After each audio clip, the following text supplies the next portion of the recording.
Hello, ladies and gentlemen. Welcome to the second episode of Let's Get Racing, a motorsports show created and hosted by me, Julian Quintero Herano. Today we're going to be covering the most recent results in the world of motorsport that we saw this past weekend. Monaco Grand Prix in Formula 1, Indy 500 in IndyCar, and lastly the Coke 600 in NASCAR. If you ask me, it was a crazy day of racing from start to finish, a very long day. If you were to ask me, I ended up taking naps between each race. I had a friend event, so I got home late, woke up early, watched the Formula 1 race, took a quick nap, then watched the Indy 500. There was a bit of a rain delay at the start of the Indy 500, so that kind of helped with the nap time schedule. And lastly, a quick power nap right before watching the Coke 600 to finish off my night. And let me tell you, in terms of entertainment value, I think that was in the order. From F1 to IndyCar to NASCAR, we had three very, very different races in terms of interest. I don't know how else to put it in that sense. It was what most people would consider a snooze fest in the Formula 1 race. Monaco, hard to pass, and it really showed this week. IndyCar being a standard Indy 500 with a lot of action throughout, and the NASCAR race where Ross Chastain came all the way from P40th to win. All this and more we'll cover in each respective section, so let's just get right into and talk Formula 1 to begin with. The Monaco Grand Prix. In terms of the grand results, my prediction ended up being the correct one. Lando Norris started from pole, won the race from pole, and is your Monaco Grand Prix winner in the year 2025. He led the race start to finish. That being said, there was, because of the strategy, there was parts where Max Verstappen was in the lead, but it was primarily because of strategy. We all knew Norris, barring a safety car, was the one leading, and he kept control throughout. Kept Leclerc at bay right behind him, Piastri coming third. And the rest of the point finishes turned out to be Verstappen in fourth, followed by Hamilton, Hadjar, Ocon, Lawson, Albon, and Carlos Sainz rounding out the points in 10th. With this win, Lando Norris ended up closing the gap to his teammate Oscar Piastri to 3 points. And yeah, this was a fantastic weekend for Lando. Compared to Oscar had a lot of moments throughout, especially in qualifying and practice. And we saw at some points in the race, he ended up kind of slipping and sliding everywhere. He was not able to really keep the back of that car going. He ended up struggling a bit. That was a major talking point for him. We saw Leclerc, he was doing fantastic in that Ferrari, which, props to Ferrari. They were way more on the pace this weekend than I thought they would be. And sure, Hamilton was miles off, but Leclerc, he was right there. And, if things just went a little more his way, Charles Leclerc would have been able to go back-to-back in Monaco in his backyard. But Lando Norris became the first driver in qualifying to set a lap time under 70 seconds at this race, which is unheard of. Literally, he's the first. It was crazy to see. And he put together a great race. He was exceptional from start to finish. Clean, kept his nose out of danger. With the blue flags, he was able to clear through some traffic when it came to. And all in all, Lando Norris really was just able to do his thing and maintain things in his control. So nothing to really say here in terms of him for the race win. As mentioned, he closed the point gap to his teammate Piastri to 3 points. We're going to have a really close championship battle. We're going to have a really nice one too. It's going to be between these McLaren boys. Maybe Max Verstappen gets back into it. We know that he has been hit or miss in some weekends where he's either the car, the stop, he's been phenomenal, or he's kind of floundering a little bit by his standards. But in this race, he finished P4. And yeah, there's not really much else to add in that sense. He was P4, was hoping for a safety car, a red flag, something, because he wanted to get a free pit stop. And sadly, even with the two-stop strategy, he just wasn't able to play it his way, and he ended up being the fourth-place car on the field. So that was that. But let's get into the talk about this two-stop strategy. I talked really, really highly about what a two-stop strategy could do for this Monaco Grand Prix. I was like, oh, maybe it's going to finally bring in some strategy. We're going to be seeing some changes in the field. It's going to be fun. And I'll be one of the first to say, I could not be more wrong. I could not have been more wrong. It was a catastrophe to see the mandatory two-stop. Teams of Williams and RB, sure, both their cars scored points. And in terms of strategy, great play for them with how they did it. But Lawson held up the field to create a 40-second advantage between him and his teammate, Isaac Hadjar. allowing Hadjar to get both of his stops. And then later on, Albon did the same thing. He held up everybody so Sainz can get both stops in. Sainz ended up giving Albon the place back, and they finished 9th, 10th, Williams with a double points finish. That was that aspect of it. I don't know if you would call it fun racing. It by no means was, but you can say it was strategic.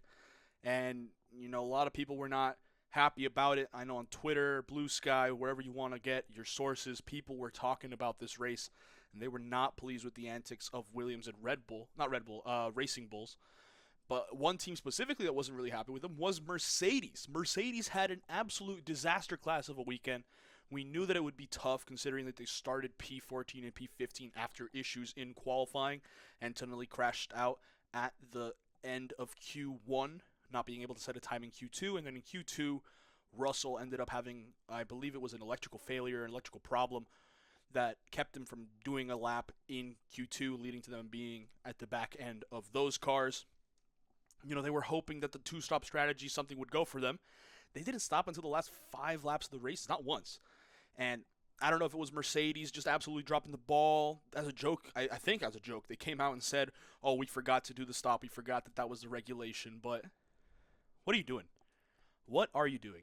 It's a terrible weekend for Mercedes. If you're a Mercedes fan, definitely one to forget. George Russell finished P11, who was very, very unhappy with the Williams. He ended up getting a drive-through penalty at one point, trying to just cut the chicane to get past Alex Albon, and as a result, it really, really ruined his race. Russell, very upset, and he's going to definitely want to put this behind him heading into next week. Antonelli as well. He was terrible. He was not able to get through the field. The strategy was not one to help him out in any sense of the imagination. And Kimi Antonelli ended up finishing P18 once it was all said and done and he came in to do his stops. Not good at all. It wasn't the race for Mercedes. James Vowles of Williams ended up arguing with Toto Wolff following the race. It seems like it was just something minor. Water's going to be under the bridge. It won't be anything crazy. But, yeah, we saw a lot of aspects for this two-stop strategy, and in the end, it just didn't turn out to be the way to go. It came off very farcical. It came off very not beneficial at all for viewership, if I'm being completely honest, if I'm calling a spade. I came in with a lot of expectations, hoping that this would be the start of something new in Formula One. In the words of Troy, start of something new. I really thought it was going to be, and it just wasn't the case. Formula One did everything it could to try to bring in this element of strategy, and what did the teams do? They just stopped twice as quickly as possible, kept their drivers within loops, and they had their second cars hold up the field so their own teams can get into gaps of air. And you know what? That is strategy at its purest. It is what it is. Teams did what they could to maximize their result. I believe James Vowles, following the race, he came out and he said, look, it is what it is. We did what we could. But at the end of it all, what else can you really ask for? It was the race. It wasn't pretty, but it was the best way for us to capitalize getting points this weekend, and that was the way it turned out. And yeah, that's what Williams did. It's what Racing Bulls did. To an extent, we saw Hamilton kind of hold up everyone, which allowed Leclerc to be able to get clean air for his stops, but that also opened the window for Lando and Piastri and Verstappen as well. Hamilton very, very off the pace in comparison to everybody else, but every car was on the lead lap, a lap down, except for Hamilton upwards. Those were the main cars on the lead lap. It was Norris, followed by Leclerc, Piastri, Verstappen, and Hamilton. Everyone else was a whole lap down to finish the race. I saw it caused issues with the scoring table because it pushed the Williams cars to 5-6 or whatever at the flag. And I remember people where I was watching, they were going, wait, how did Williams get up to 6? Did something happen? No, it was a scoring error because of the fact that everyone was lapped. It was crazy. But the two-stop failed, I think, to an extent because of how these teams perceived the strategy. They did what they could to get their cars in the best position. They held each other up. There wasn't actually any elements for tires, but rather they just played the track. They essentially treated it as if it would just be a one-stop to hards, and they just did a short stint on softs just because they had to, and had their teammates hold up.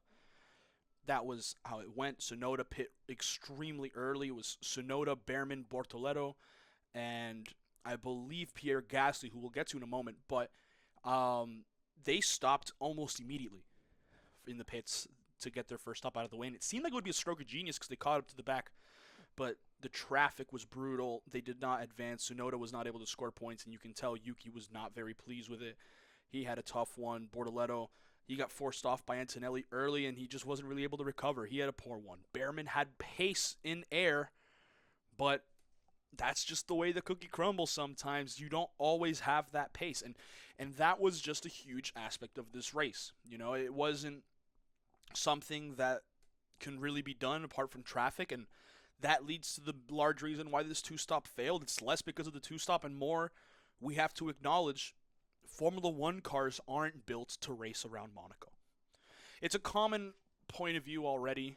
I've seen people from the P1 podcast to people like Karun Shandok on Formula One TV. They're out here talking, look, the cars are too big. And at this point, yes, there's no other way to go around it. Formula One cars, if you look at the size of them in 2025, you compare them to only the cars 25 years ago. In 2000, they're almost double the size. They're significantly wider. They take up so much energy, so much space that a track like Monaco that was once described by Nelson Piquet as driving your bike in your living room, now it's like driving a fighter jet in your kitchen. You know, there's no way around it. The track is too small for the modern day Formula One car. It is what it is. There's no other way to put it.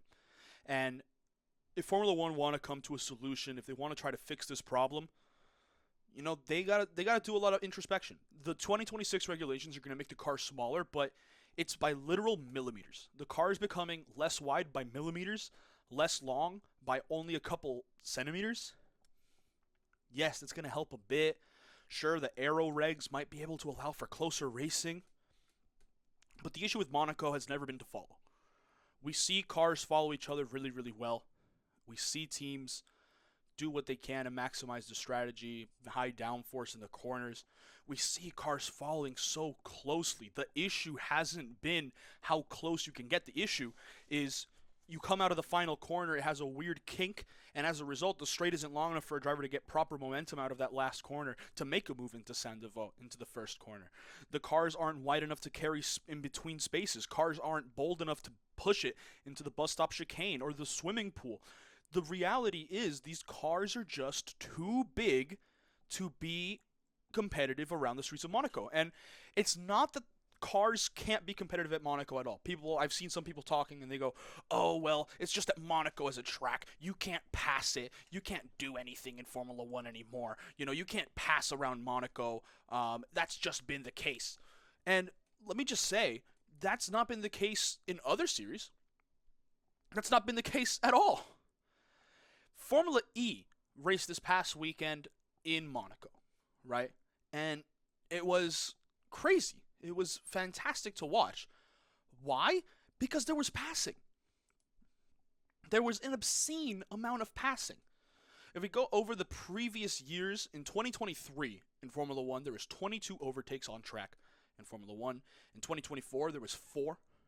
And apart from the Bortoleto crash pass thing that there was in the opening lap from Antonelli, there was only 1 overtake on track in the Formula One race this past weekend in Monaco. There was 1.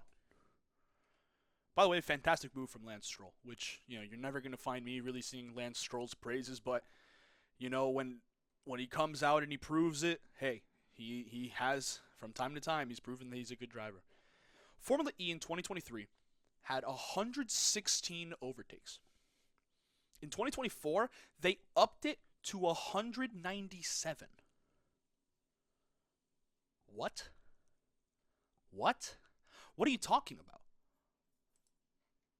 How is Formula E able to generate so much fun racing around the streets of Monaco in the same configuration, meanwhile Formula One simply cannot do it? What's the deal? Why can they not do it? And the reality is this. Formula E have smaller cars. They do. They have smaller cars. They run a double header around Monaco. Maybe that aspect is why it works out the way it does. Maybe. Maybe. The reality is the cars are smaller. Formula E is, say whatever you want about electric car racing. Oh, I don't like the sound. I personally despise the sound. It sounds horrible. You don't hear anything. It takes away a huge primal element of racing, in my opinion. But the cars are made to fight. They're not huge to where cars not only can not follow, they can't pass. Cars can pass no problem. The spacing between them is fine. They're allowed to recharge. They have a bunch of aspects I believe it's not push to pass, it's attack mode, I believe is what it's called. Push to pass is in IndyCar. We'll obviously talk about IndyCar later. But Formula E is suited for this close, more narrow racing. The cars suit it beautifully. And if anyone's at home watching this, I recommend checking out a Formula E race when you can. Once you get over your thoughts of, well, it's not gasoline powered, oh, what type of person would I be watching electric cars? Am I some sort of pansy? No, put your ego aside and watch a Formula E race. They are phenomenal to watch. The drivers are great. They provide a fantastic spectacle, and this past weekend in Monaco, they passed each other about 150 times. And in years past, they've done it even more. It's just been how it goes. That's the big difference between Formula E and Formula 1. Formula E, the racing is prioritized. Formula 1, it is a feat of engineering. I don't expect that to change. That will not change with the new regulations. And if the reality of it is this. In Formula 1, the cars are not made to be the fastest in terms of competition. It's to be the fastest car. Who can build the best car? Screw dirty air. Screw being able to pass each other. What matters? Being first, staying in first, finishing first. That's it.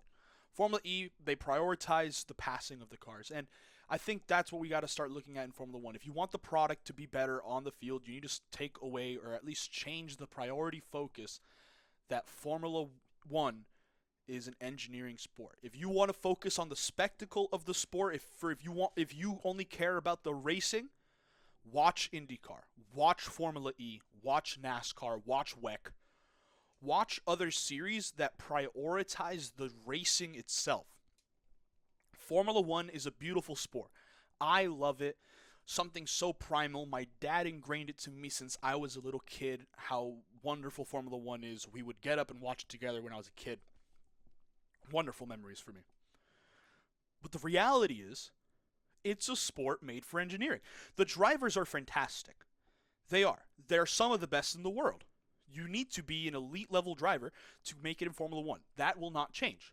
However, these are beasts of machinery that are specifically constructed to be the best within the regulation rather than being something that allows you to compete. IndyCar has so much more variations that make them a spec series. Everyone has the same chassis.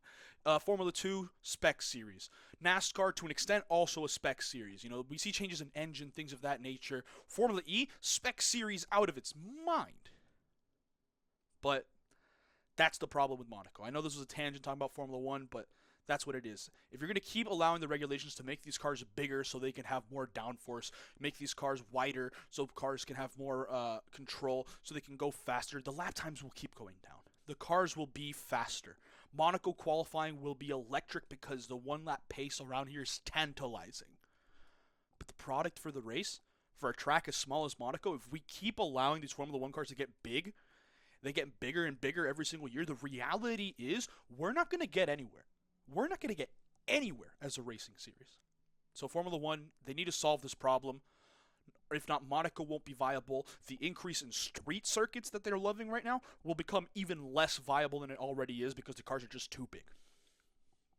Anyway, that was my rant about Formula 1 car size, why I thought the two-stop failed, and, is Monaco a lost cause? Now let's talk about another lost cause, Fernando Alonso. I love Fernando Alonso. Fernando Alonso is one of my favorite drivers. His Formula 1 career has been going on for as long as I've been alive. He started at Minardi in the year 2001. I can't recall a Formula 1 or a world of motorsport in general, because he took a couple breaks here and there.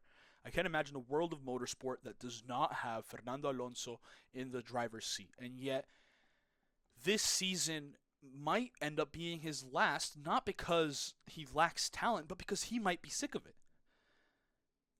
Last week in Imola, car troubles and a bad strategy lead to him not finishing in the points.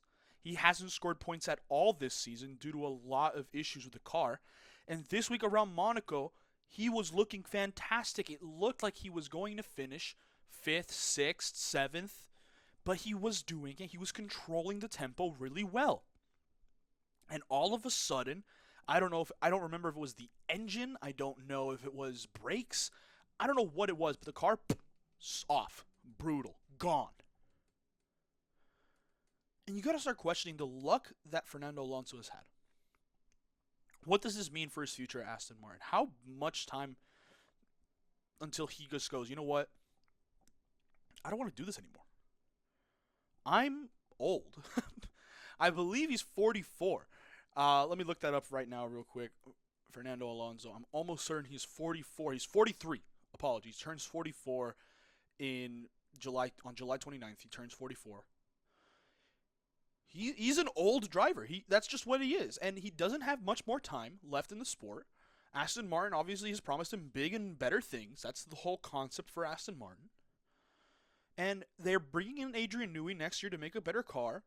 You have to start wondering, are they tanking the season or not putting out a quality car so they can have more time to make the car better? And that's a conspiracy theory, but at this point, what can Fernando Alonso do? He said on the radio last week, I am the unluckiest driver in the history of Formula One. And you look at his current form and you say absolutely. You know, the car's blowing up at any given opportunity. When he's running well in points, he's just not had the luck of the draw for the cars around him in terms of strategy either. Oh, man, you look at his career. He went to Ferrari when Red Bull was the dominant force. He could have went to Brawn in 2009. He chose not to so he can stick with the Ferrari project. And, you know, he would have probably won the 2009 championship over Jenson Button in equal machinery. He was stuck behind the Vettel Red Bull from 2010 all the way to 2013. And then Mercedes, they said, hey, you know what? Like, there were talks that Fernando Alonso might get a shot in that Mercedes. It ended up becoming that they didn't want him. But he could have still stuck it out at Ferrari. They were still a decent car in the start of the turbo hybrid era. Instead, he chose to go to McLaren. And his career fell apart. Then from there, he was an Alpine, when that team has just been an absolute dumpster fire over the last 7 years. It's been a mess. You look at his move to Aston Martin, it started off looking all rosy and fun. Now it looks terrible. 2026 is going to be a huge year, and I don't know how much longer we're going to be seeing Fernando Alonso in this sport. As much as I love him, as much as we're all going to miss him the day he retires, he can't race forever. You know, I'll talk about IndyCar in a moment. Takuma Sato, Helio Castroneves, they both raced this past weekend. Takuma Sato's 48. Yeah, you know, you can still race when you're older on one-offs, but a whole season, that's grueling. I don't know how much longer we have Fernando Alonso. I think if 2026 comes by and this Aston Martin is still where it is today, unreliable, not able to race, he's done. He's gone. He's retiring. Maybe he goes elsewhere. You know, Cadillac has a promising project. But no championship contending team, established title contending team, is going to want to keep Fernando Alonso because they know he's not going to be a long-term guy behind the wheel. So what does it mean? Who knows? But his lack of luck this season, my goodness, it's been terrible. That being said, that's a wrap here talking about the Formula One segment. The following Formula One race is going to be this coming Sunday. It finishes a triple header they had. We had Emilia-Romagna last week. Literally yesterday at time of recording was the Monaco Grand Prix. This coming Sunday, June 1st at 9 a.m. Eastern Standard Time, Formula One will be racing around Barcelona. Streets of Barcelona, not Streets of Barcelona, Circuit de Cataluñas in Barcelona will be the end of the triple header. We've seen some modifications to the track later this week. We will sit down and talk about what that race could mean heading into a short break, 2 weeks, 3 weeks break before we end up continuing following Barcelona. Heading into the IndyCar portion now. And there is a guy right now in IndyCar who has just been phenomenal. His name is Alex Palou. Why? Alex Palou has been nothing short of impossible to stop. I talked about it in the previous episode a bit, the fact that he had won 4 of the first 5 races. Will he be able to continue it into Indy 500? I said maybe not. He doesn't have a single win on an oval. And what did he do? He won the Indy 500. His first ever win on an oval track. He's a 3-time IndyCar champion. 3-time. He's been racing on ovals since entering the sport.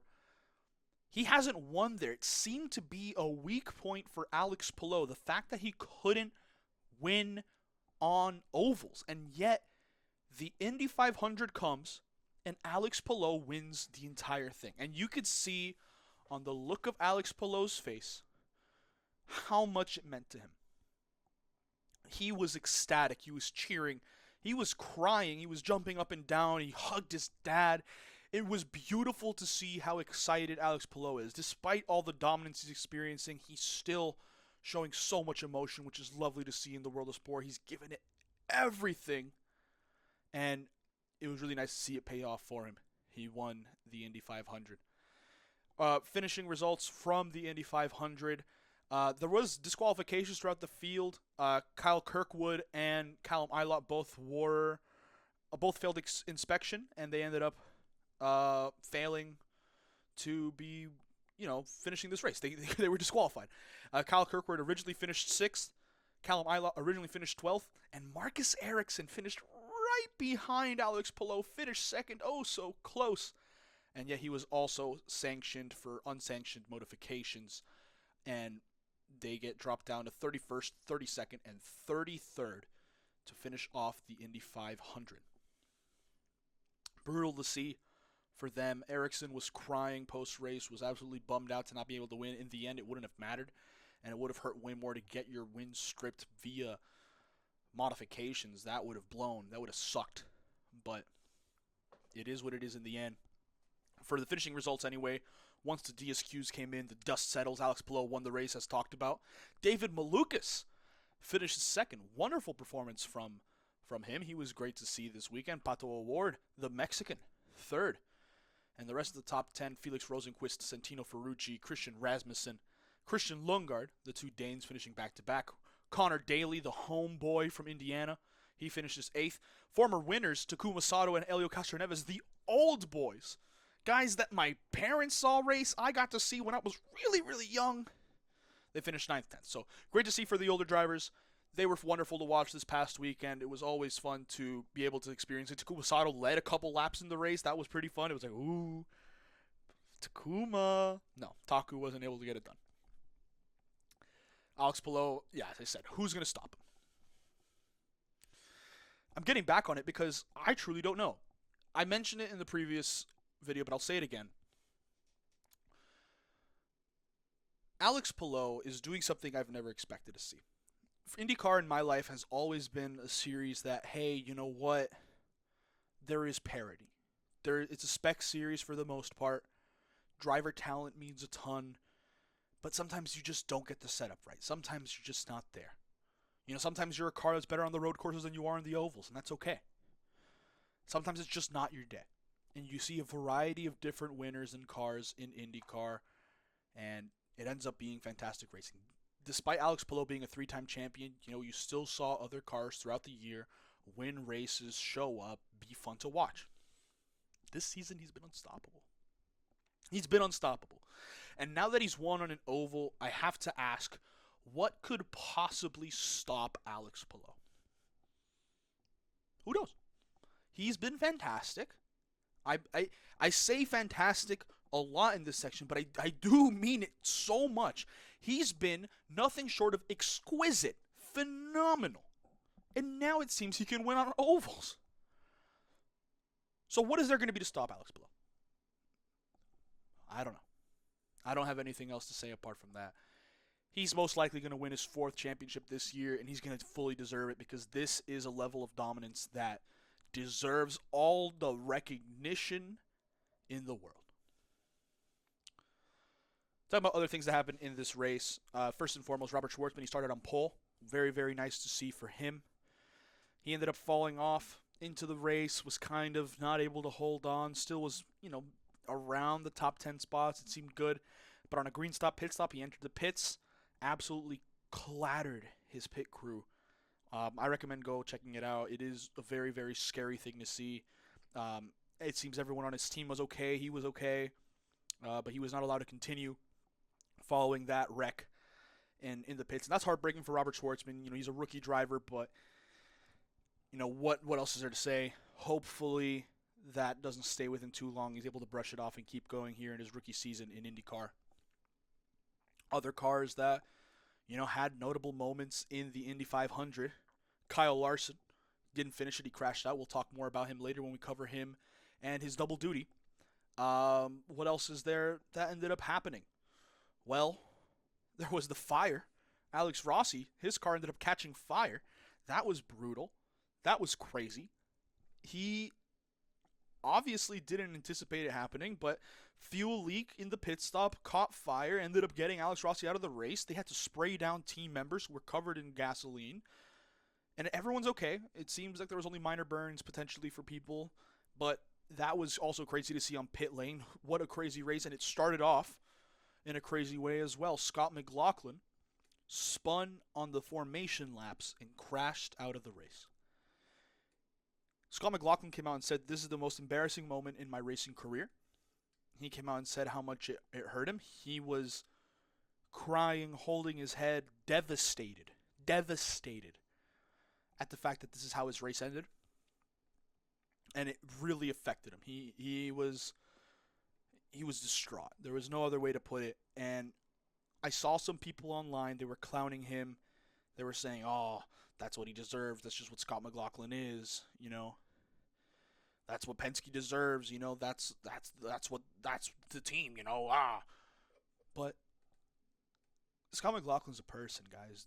These racers are people, and I hate how we end up treating them as objects, as we usually do. And this is like a celebrity culture conversation and everything, but the way we talk about these people is devastating. The way we talk about athletes is devastating, and they can make mistakes like this one. It's devastating for them. They've trained their whole lives, and Indy 500 comes around and you crash on the formation lap. You're going to feel horrible. If that was you, you'd be crying. You don't want people making fun of you. So, shame on anyone talking about Scott McLaughlin and his failures. It was a shambolic crash, yes, but I think he will be the first to tell you that it was his mistake. You don't have to keep piling on him. So, best of luck to Scott McLaughlin in these upcoming weeks. Hopefully he's able to recover. And maybe next year, it'll be his time to drink the milk, kiss the bricks, and get the wreath around the neck in Indy. Talking about another Scott Dixon. That was my prediction to win the race. I was really hoping. He was starting, I believe it was on the second row.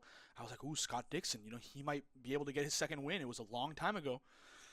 Problems with the brakes. It was on fire in the formation laps. It seemed concerning. The flames ended up going away, but he ended up still having problems with the car. He entered the pits. They got it checked out. They got it fixed, but he fell 3 laps down. He wasn't able to recover from 3 laps down, and, he finished 20th, 3 laps down. And that's really tough to see here. My prediction, though it went very well for Lando Norris, it did not go so well for Scott Dixon, so, wishing him the best for this upcoming week. But speaking of this upcoming week, it is another race on June 1st. June 1st at 12:30 p.m. Eastern Standard Time. IndyCar will be racing on the streets of Detroit as we have another good race for you guys as the season continues to ramp up. Will anyone stop Alex Palou, or will we see a shock winner? Who knows? Into the NASCAR portion now, and the Coke 600, a race of endurance.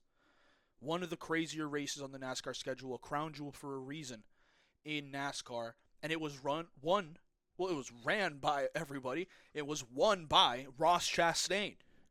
He started 40th. He started dead last, but Ross Chastain pushed well, had the pace, strategy was played beautifully, and in the end, he passes William Byron to get the win at the Coke 600, and that is a wonderful thing to see for Ross Chastain. William Byron finishes second. Chase Briscoe came third, and the rest of the top 10 being A.J. Allmendinger, Brad Keselowski, Chase Elliott, Michael McDowell, Christopher Bell, Ryan Preece, and Noah Gragson rounding out the top 10. Yeah, Ross Chastain started last and won the race. It's the furthest back anyone has ever come from to win at Charlotte. The Coke 600, it's the furthest back anyone's been to win the Coke 600 specifically, not just races in Charlotte. And he did it in a Trackhouse car that's been struggling all season. Trackhouse has been a team that has seen its struggles. You know, they had Connor Zilic today. He ended up kind of not being able to put in 100% work. He ended up spinning, but still was able to salvage, I believe it was a 23rd place finish.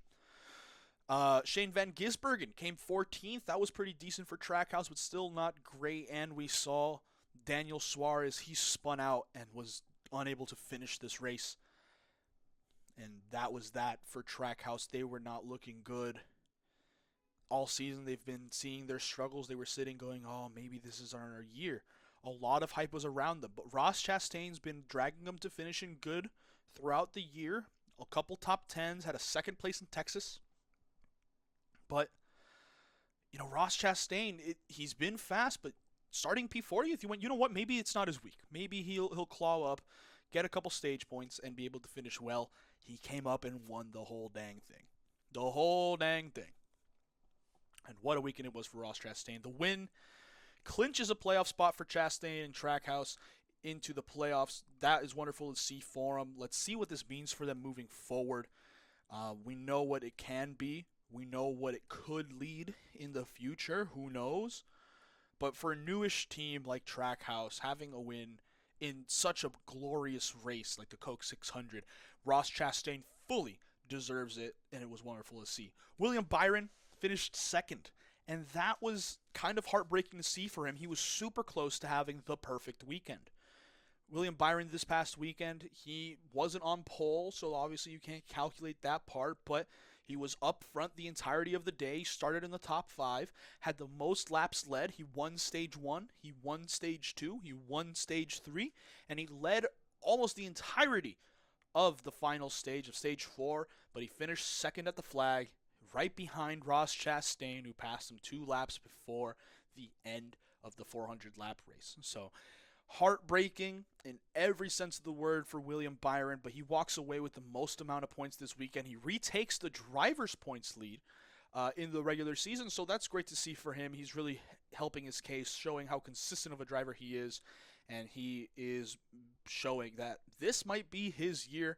We know how goofy things can get with the playoff format, with how the chase is, but at least at this point of the season, 13 weeks in, William Byron, he's looking to be one of the contenders for the championship in the Cup Series. Another case of heartbreak came for Carson Hocevar, and even though he didn't finish in the top 10, it's because he had misfortune. His engine blows at the beginning of the final stage of the race. He started 39th, but he started running up front all day. William Byron was leading. Denny Hamlin, he had a pretty good race as well. He ended up having to stop early for fuel, which is heartbreaking for him. But Carson Hocevar was right behind them, and it seemed like he had the pace to keep going. He came out of the pits in that beginning pack, and it seemed like, oh my, Carson Hocevar, he really might be able to put on a show, really give everybody a fun win. The 22-year-old getting his first career win at the Coke 600, like so many legends before him. And the engine blows. Boom. You could see the smoke billowing out, and you could hear the frustration of Carson Hocevar. I believe on the radio he came out and said, the engine gave way on me. It blew up on me. He was frustrated, and it's fully deserved. When you start last, he had a spin in the qualifying session. As a result, he started 39th. You know, you're sitting there, you're going, man, Carson, that's a brutal break for him. Now, what did he end up doing? Fought tooth and nail, clawed through the field, had a winning car. But in the end, it just wasn't meant to be for Carson Hocevar in this past weekend. You know, Spire, another team that's trying to fight further up into every aspect. He's been a fantastic car to watch. And Spire, they've had some fun elements throughout this year. Michael McDowell's been fun as well. He finished in the top 10. But Carson Hocevar, 18 points at the end of the race despite DNFing. He was great all the way until his engine decided to not give him any more support. He's going to get a win soon. If he's able to keep running the way he is right now with this Spire car, they're going to get a win this season, maybe next season, but I really hope it's soon. Carson Hocevar, my favorite number, 77. He drives the 77. He's been great, and it's wonderful to see him drag that car further up. He has speed, he has pace, and once the luck starts going his way, expect Carson Hocevar to be a name to remember in the Cup Series and just in stock car racing as a whole. Other notable names for this race, we had Chase Briscoe. He started on pole this race. He ended up sliding down the field. Kind of notably, he wasn't really a factor at all following the first stage. Wasn't really there in the second stage, but when the sun came down in Charlotte, the car really came alive. Chase Briscoe started dancing his way through the field. Finished P3, which is really, really nice to see for him. So he was able to recover very well, still scored a bountiful amount of points, and he's had a bit of a rough one compared to his JGR teammates, but at Joe Gibbs, Chase Briscoe is kind of like the black sheep of the team, and he's really been demonstrating this season after a rocky start. This is a guy who deserves this level of machinery, and I'm really hoping Chase Briscoe can keep silencing haters, get a good finish. I'm really hoping that he's able to get it all together. Another car that performed great is AJ Allmendinger, the Dinger. He is another guy, I remember him with nostalgia rose-tinted glasses. He used to drive the 47 for JT Jawtree. He used to drive the 43.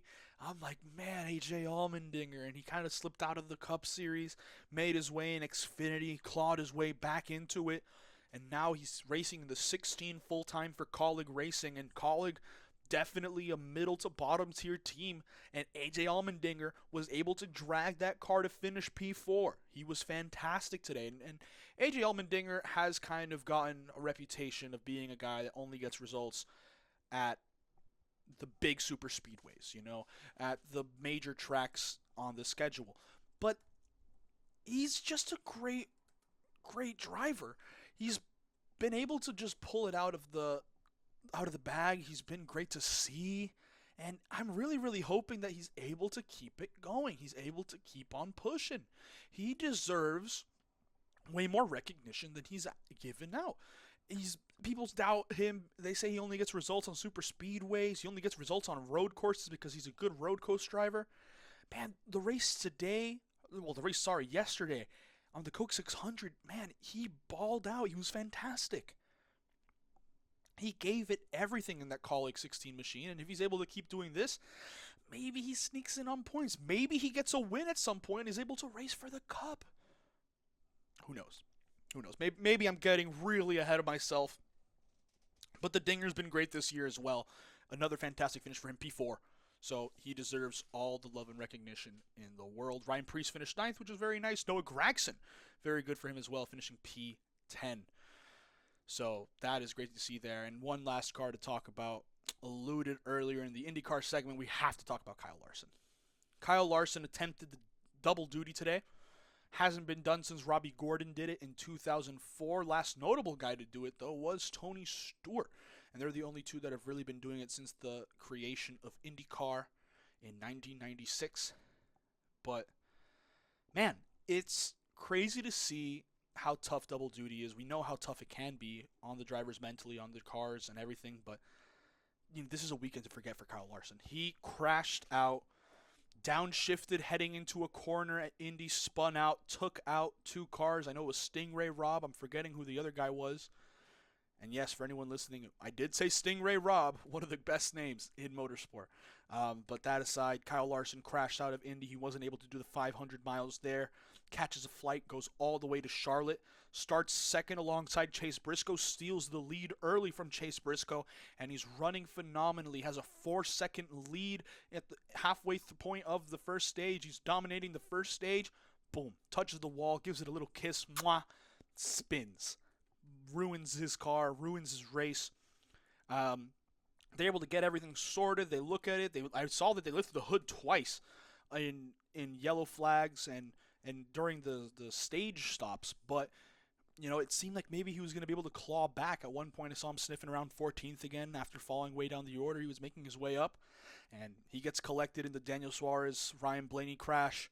Gets collected, boom, his race over there. So a DNF in Indianapolis, a DNF in Charlotte, and a weekend to forget for Kyle Larson. First question then becomes, does he attempt this again? Is he going to sit down and give it everything he can and try double duty once more? And I'm going to say, why not? He's won a NASCAR championship. Clearly Rick Hendrick's giving him the green light to do IndyCar.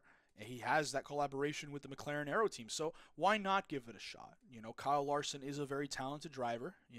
His past is very, very, with the whole the whole scandal that happened during 2020. But he has won a championship. He has over 30 wins in the Cup Series. He is one of the most dominant Cup Series drivers out there, and he won the week before this Charlotte race. He won at Kansas. He was a fantastic driver. So he can definitely get the results going. It just wasn't his stab at it this time around. And I definitely expect him to be able to give it a chance once more in next year's Indianapolis 500. If Rick Hendrick lets him, I think he'll definitely try double duty once more. He might give it one or two more stabs, but maybe he gives up on it, but I don't see any reason for him not to, especially with how this one ended. You can forget this year, focus on next year.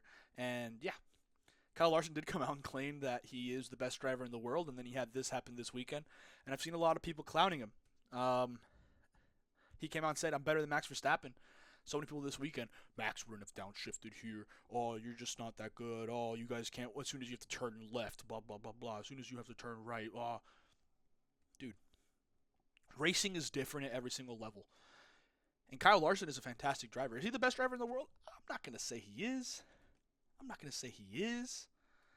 But, if he wants to live in that level of belief, there's no reason to clown him for making those claims, because I'm not seeing Max Verstappen hopping into a stock car. A lot of Formula One drivers have come out and said that they'll never try IndyCar, that they'll never try NASCAR because, quote, it is a death trap. So, yeah. Do I personally think Kyle Larson is the best driver in the world? I'm going to say no. I don't think he is. But, the racing is so different, I'm not exactly going to be one to say that there's concrete proof that he is or isn't. So, that's that.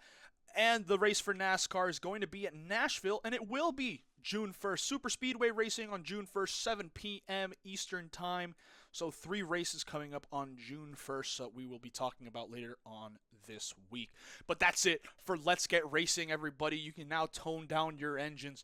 But it was a wonderful, wonderful talk here. Formula One had its moments. What are your thoughts on this? Do you think that Formula One is going to need to replace Monaco? Do you think that they're going to need to make the car smaller? How are you feeling following the results of that Formula One race? Is anyone going to stop Alex Palou? How are you feeling following the Indy 500? And lastly, how are you feeling about this NASCAR season? Do you think we're going to be seeing a crazy winner and a surprise winner at the Super Speedway in Nashville? I'll talk more about the next week of racing in the next episode, which will be airing on Friday. So stay tuned, keep your engines revved, and until then, thank you so much for watching. I've been Julian Quintero Verano, and this has been Let's Get Racing. See ya.